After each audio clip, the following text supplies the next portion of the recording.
Bienvenido de vuelta a nuestras charlas sobre el libro de Refactoring de Martin Fowler, segunda edición.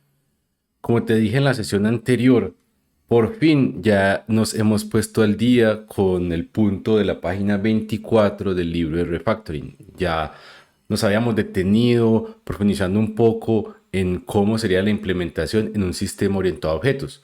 Analizamos las responsabilidades según los patrones GRASP y ahora dije que teníamos un diseño bastante bueno. De hecho, a esto era donde habíamos llegado. Teníamos este default build printer, creamos una fábrica que, valga la redundancia, crea default build printer. Este default build printer pues obedece el contrato definido en esta interfaz build printer. El default build printer tiene algunas dependencias como el charge calculator, el credits calculator, que se apoyan en un play resolver implementado por este Play Repository para calcular, valga la redundancia, los valores que se van a imprimir en esa cuenta de cobro, en ese bill. Para lograr este cometido también se usa esta clase USD Formatter que sirve para convertir cierta cantidad en centavos en una cantidad en dólares. Voy a retomar aquí el código brevemente. Lo que podemos ver aquí es que el default build printer está haciendo las veces de controlador según la definición del patrón GRASP, controlador.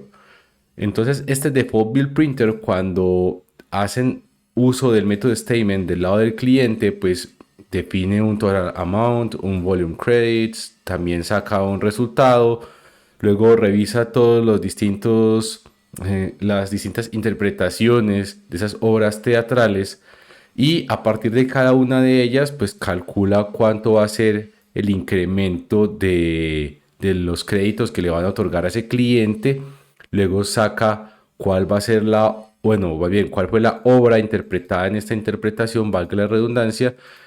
Aquí se calcula luego cuánto es el cobro por esa obra teatral, se suma esta cantidad, this amount calculada para esa interpretación al total que se va a cobrar al final y se pone una nueva línea de cobro a la cuenta, donde va a aparecer cuál fue la obra interpretada, cuánto cuesta esa obra y cuántas personas asistieron.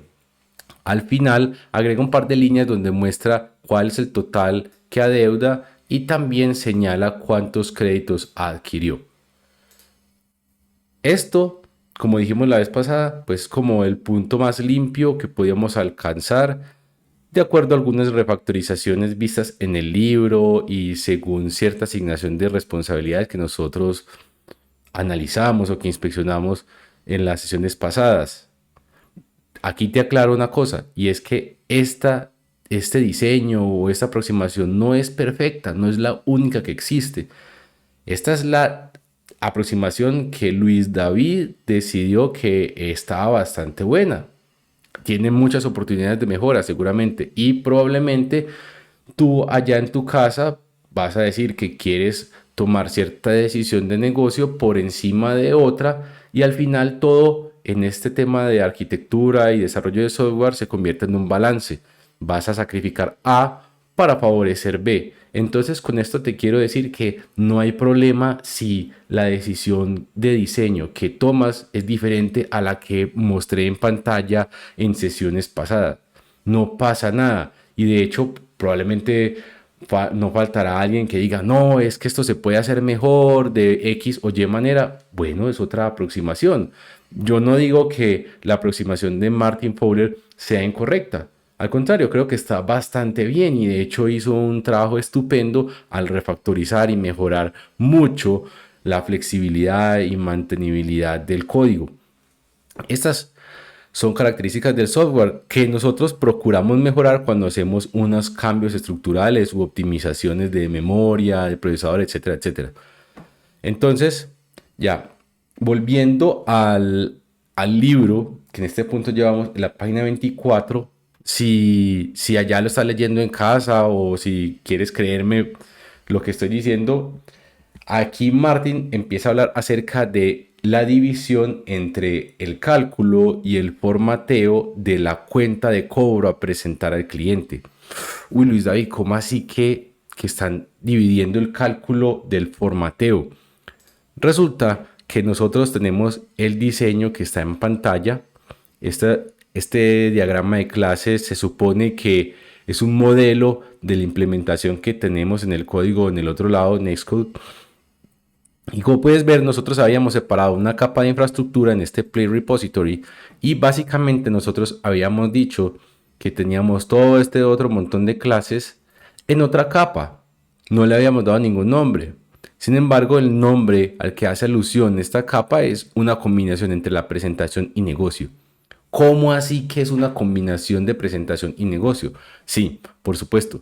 Resulta que si vamos a ver una arquitectura basada en capas, en n capas, generalmente nosotros tenemos una capa que se encarga de almacenar, voy a mostrar aquí, que se encarga de almacenar los datos, en este caso es este Play Repository. Esta capa la denominamos una capa de infraestructura.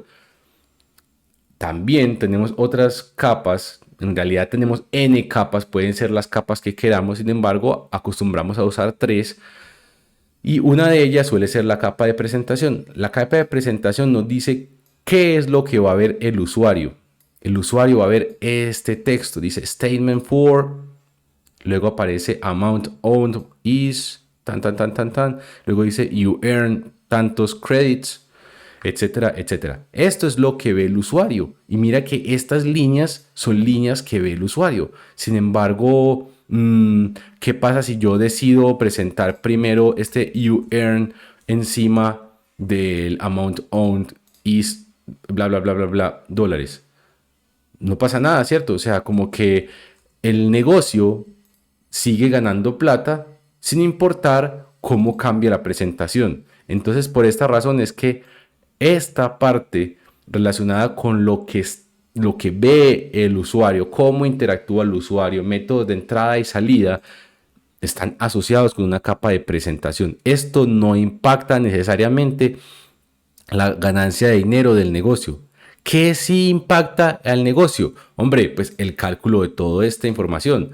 Hombre, yo tengo aquí unos créditos totales que debo calcular, entonces el cálculo de esos créditos, también cuánto voy a cobrar por cada obra, cuánto va a ser el total que le voy a cobrar. Pero venga un momentico, y si yo lo formateo con el signo de dólares antes, ¿cambia o gano más plata que si lo formateo con el signo de dólares después?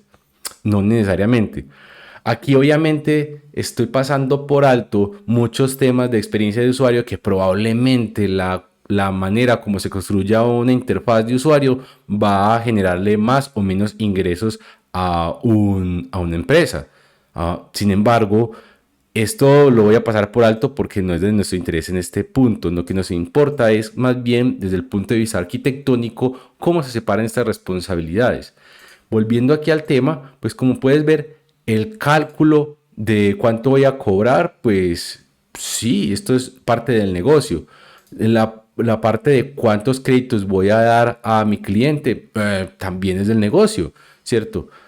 Ahora bien, ¿cómo lo formateo? Si formateo los dólares con un signo de dólar al principio o al final o con dos dígitos decimales o uno, ¿qué? ¿Eso cambia en algo el negocio? No, para nada. Y las líneas que yo estoy imprimiendo, el orden como le imprimo, ¿eso cambia en algo? Me refiero a estas líneas.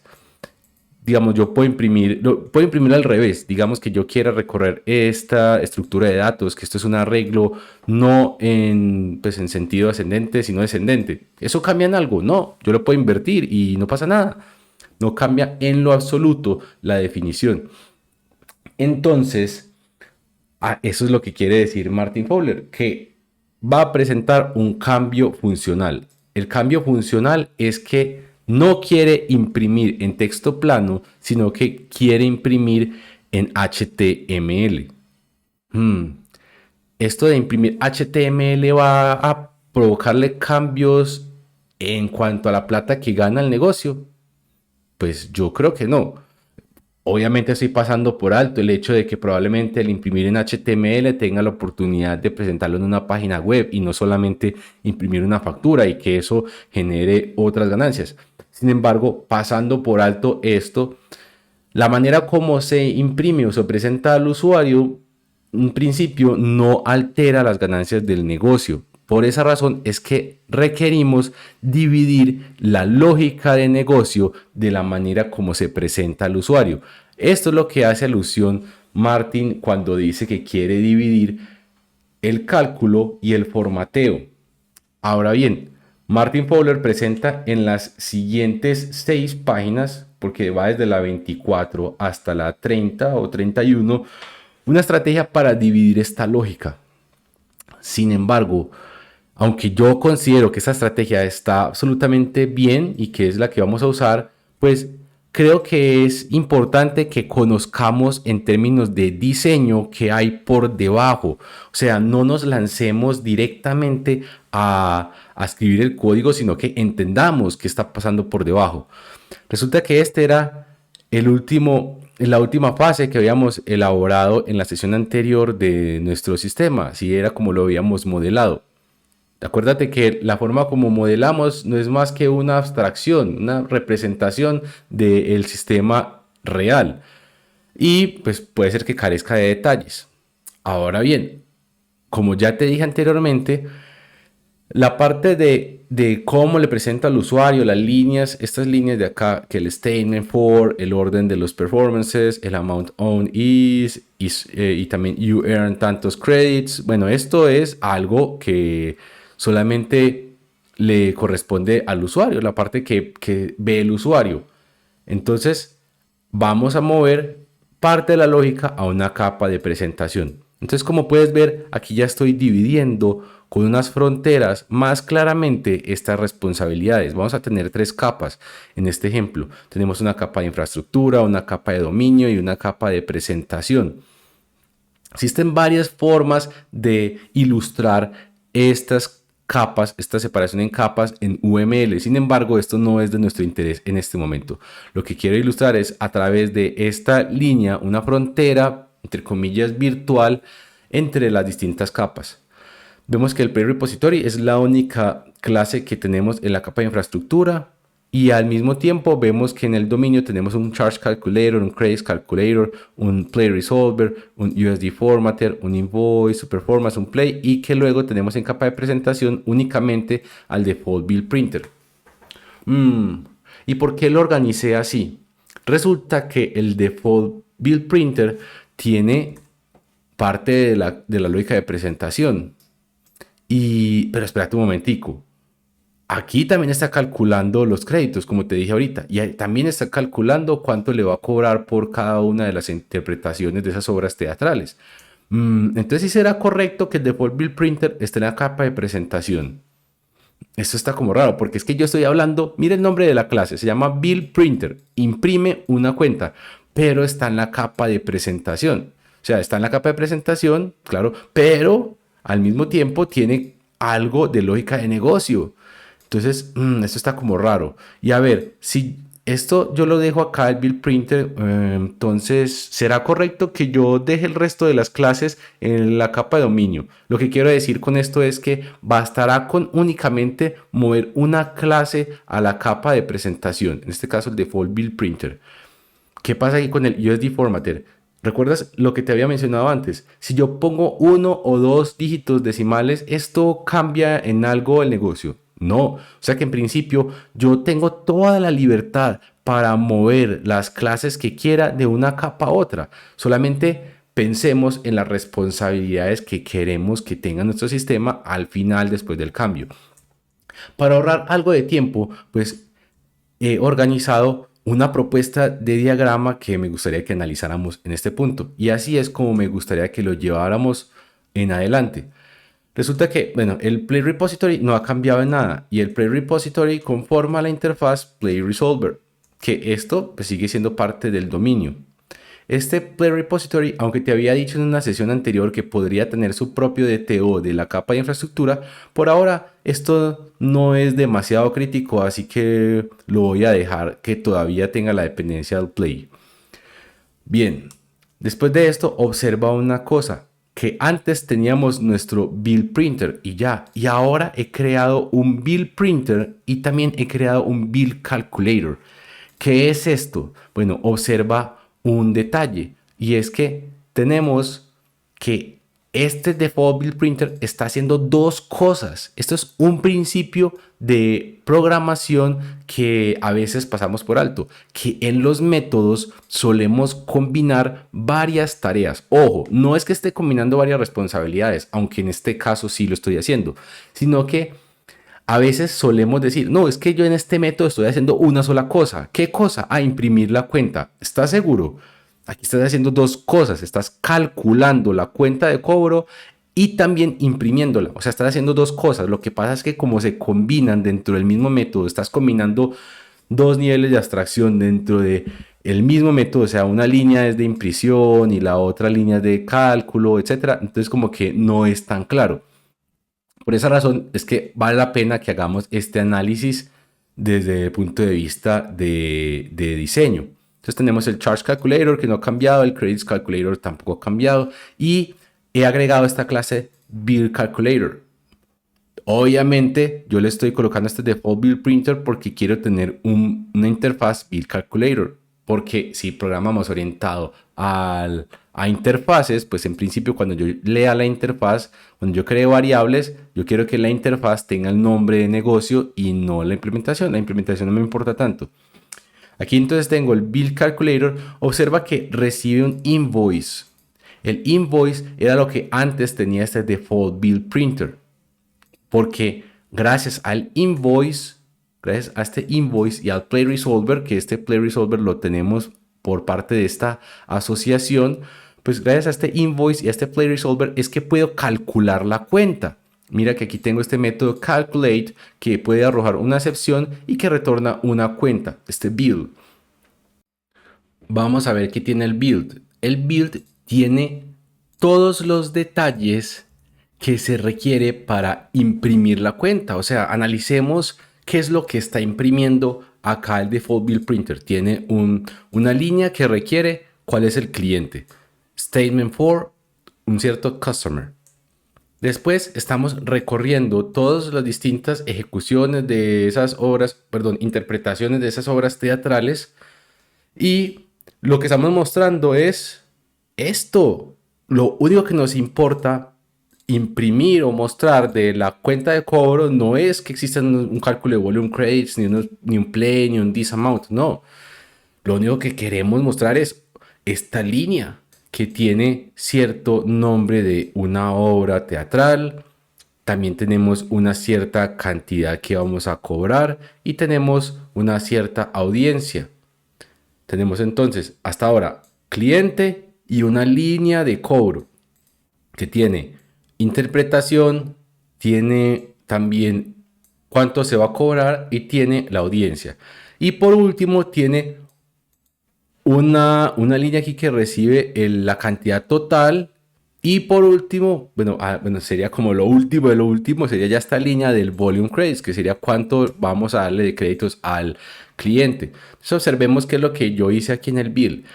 Le puse un atributo customer, otro atributo que se llama lines, porque la cuenta de cobro pues tiene varias líneas que están ahí representando qué es lo que se está cobrando. Este lines es un arreglo de bill line item y donde un bill line item se compone de un plain name, tiene un amount in cents y un performance audience. Observa que yo aquí los tipos de datos que les estoy dando son string para el plain name, integer, o sea, es un entero para el amount in cents y también tengo un entero para el performance audience. Dado eso, podrías preguntarte quizás, ¿por qué aquí no lo pongo directamente como string? Bueno, no, yo lo quiero manejar como entero porque todavía sigue siendo un componente de negocio, sigue siendo una clase de la capa de negocio.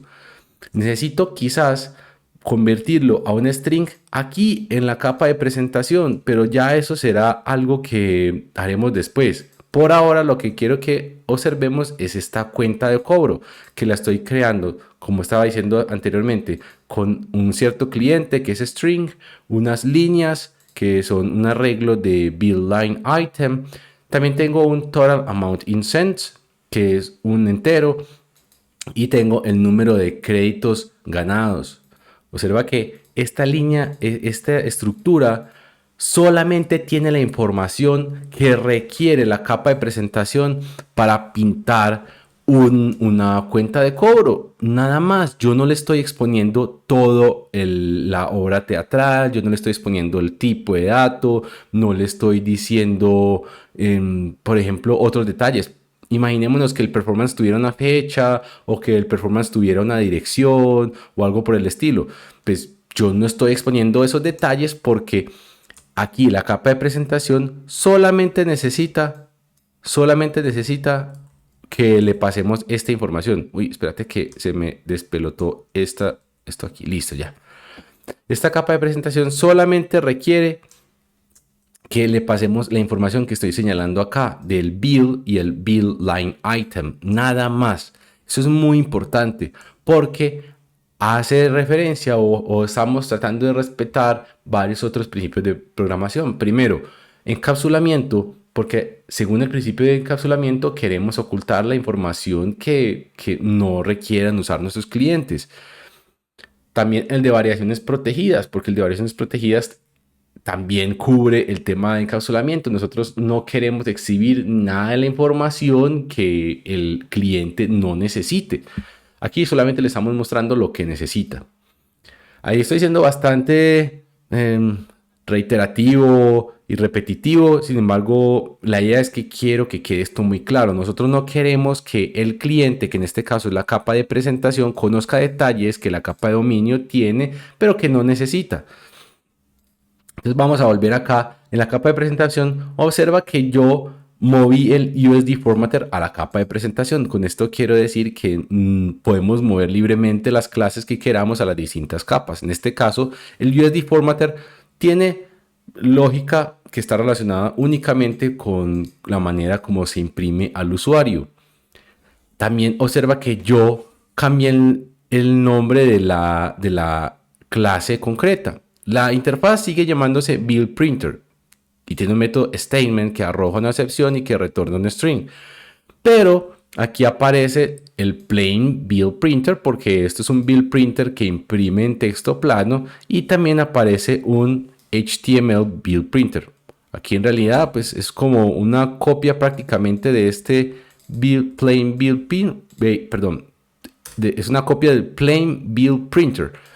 No tenía ese invoice como lo había mostrado antes. Aquí se me había pasado cambiar ese atributo. Yo no lo estoy relacionando simple y llanamente porque estas líneas, ponerle las líneas me hace ruido, y yo con solo ver este diagrama ya sé lo suficientemente claro que cómo es que se implementaría. Entonces recuerda que el diagrama no tiene que tener todos los detalles así súper mega preciso y exacto, ¿no? Es una abstracción que te sirve para entender el sistema. En este caso creo que con esto me basta para entender el sistema. Ahora, ¿por qué es importante hacer este análisis? Porque Martin Fowler en su implementación, pues claro, él hace un split phase donde extrae la lógica de negocio aparte de la lógica de cómo se pinta. Esta separación, voy a cambiar de cámara, esta separación pues digamos que es un poco fácil en JavaScript, porque para empezar él hace a través de estructuración una copia superficial de un DTO que es el performance, y lo hace a través del método enrich performance, y él pone que la estructura de él, bueno, es que lo que pasa es que él no la nombra como una estructura como tal, porque en JavaScript podemos pasar objetos y crearlos como queramos en las líneas a medida que lo vamos desarrollando. Es decir, no necesitamos declarar una estructura de datos. Pero nosotros en Swift sí requerimos tener una estructura de datos para pasar eso de un lugar a otro. La pregunta ahí que quiero hacerte es que deberíamos llamar el DTO como Enriched Performance. No. ¿Y y podríamos estar revisando bien la implementación del libro. Pues lo que pasa es que este libro, sí, solamente lo tengo en físico y la versión que encuentro en internet para mostrar en las diapositivas está muy feo. Entonces no lo puedo mostrar. Pero entonces lo que se puede ver en el libro es que este Enriched Performance tiene un montón de información. Tiene un montón de información del play, tiene los volume crates, tiene, o sea, los volume crates individuales y etcétera, etcétera. Entonces, toda esta información, primero, no, probablemente no necesite conocerla. Por ejemplo, yo veo que el Enrich Performance tiene todo el play, pero yo no necesito todo el play, solamente necesito el play name. Esta es la única información que requiere mi cliente, que en este caso es la capa de presentación. Y el amount, bueno, el amount aquí lo tengo.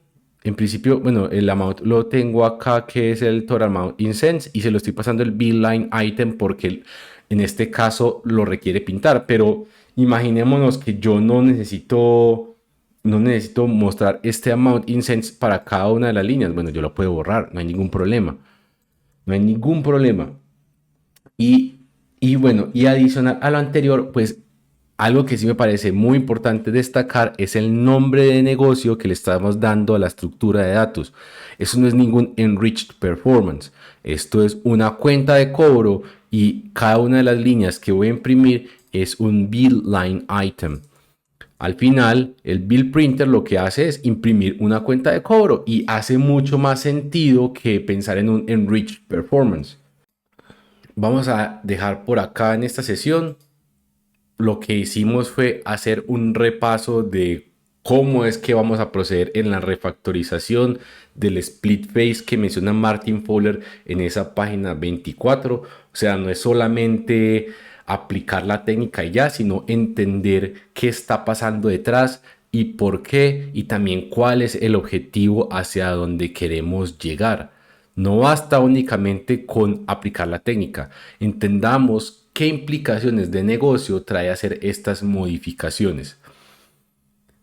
Por favor, si tienes alguna duda, déjamela aquí debajo. Voy a responderla tan pronto como me sea posible. Asimismo, si te parece que es un buen contenido, si estás aprendiendo bastante, poco, lo que sea, también te agradecería un montón si me dejaras un comentario aquí debajo. Recuerda que también tengo un link para donaciones en caso de que consideres que el contenido es tan valioso que vale la pena aportar con donaciones para que se pueda seguir manteniendo el canal de manera libre. Y asimismo, también te pediría que me ayudes con un par de formularios. Este canal lo estoy haciendo para divulgar conocimiento, para compartir mucha información que he aprendido a lo largo de los años y digamos que parte del sentido de este canal eres tú al otro lado de la pantalla.